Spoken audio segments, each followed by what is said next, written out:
So when my dog stops eating my house over here, my plans are to make some chicken Florentine served over linguine. It's a very delicious tasting dish with a whole lot of flavors. The ingredients for today's dish are 3 tablespoons of flour, 4 chicken cutlets, 1 tablespoon of parsley, half a tablespoon of salt, a sprinkling of pepper, half a teaspoon of garlic, half of a baby onion. We're going to need several tablespoons of butter, and I'll explain that to you later. There's also some flour, about a tablespoon in here, with half a cup of milk, and then I have some white wine.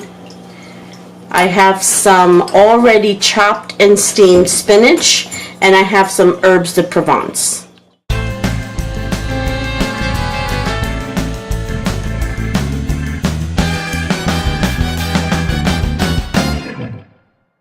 Now I just want to explain to you that herbes de Provence is a spice that I use when I make certain delicate dishes, and it has a conglomeration of spices. There's lavender in here, there's some thyme, some savory spices, some basil, and it just adds a distinctive flavor to your dish.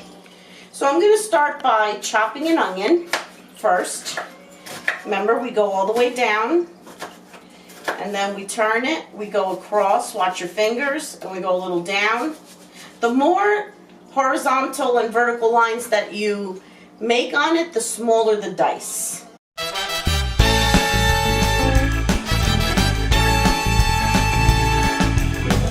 So we're going to start by heating up a pan first. And to this, I'm going to add 2 tablespoons of butter.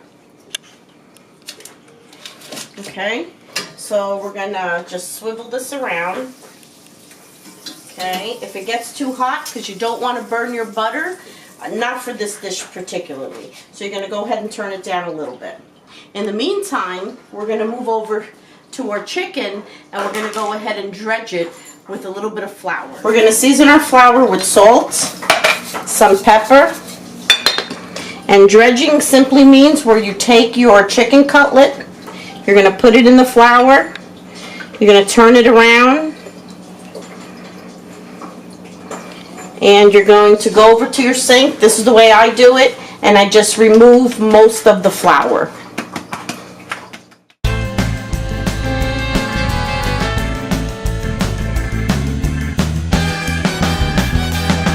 It's important that whenever you're working with poultry, fish, or meat, always wash your hands. We're going to take the chicken that we just floured or dredged, and we're going to saute it in the butter.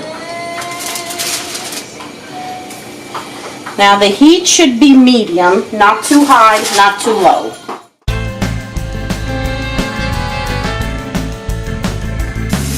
Just make sure that they're not too close to each other so that they don't go ahead and steam.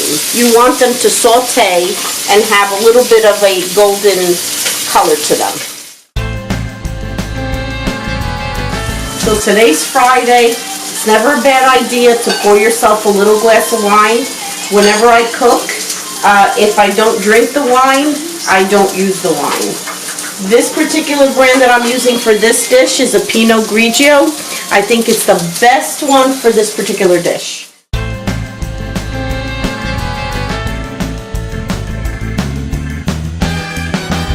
We're going to add a little extra butter to the pan. And we're going to add our onions.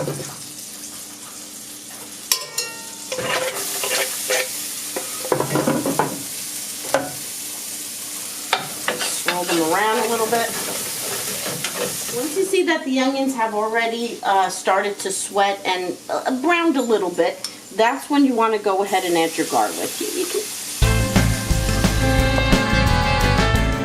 Now we reserved a tablespoon of flour. This is when you add this. This is called a roux. So you have butter and you have flour, and you're going to spin it around here. This way it starts to cook. You don't want it to have a raw kind of flavor, so you want to kind of toast it up with everything else. And you go ahead and add your milk.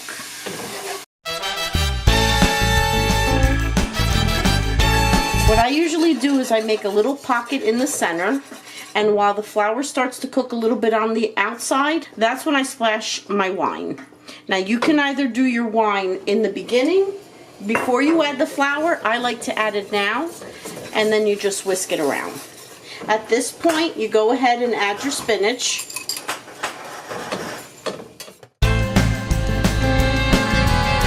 Once your spinach is sauteed in the onions and the garlic, you add your pepper, you add your salt, and you add your herbes de Provence. You transfer your chicken that you've sauteed onto a clean cutting board. You can piggyback them if you want, or you can do them separate.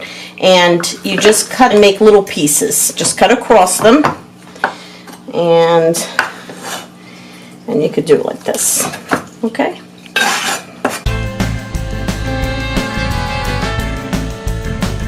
So you're going to go ahead and add any remaining liquids back to your pan. And you're going to also add your chicken along with your spinach. And you saute and combine everything together. I already have a pot of boiling water waiting for the fettuccine.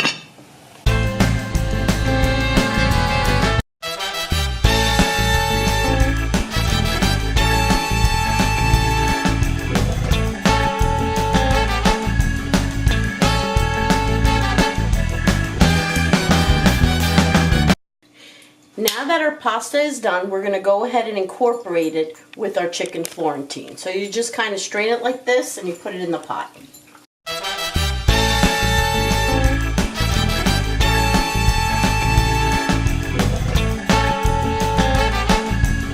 And then we're going to go ahead and transfer it to a dish.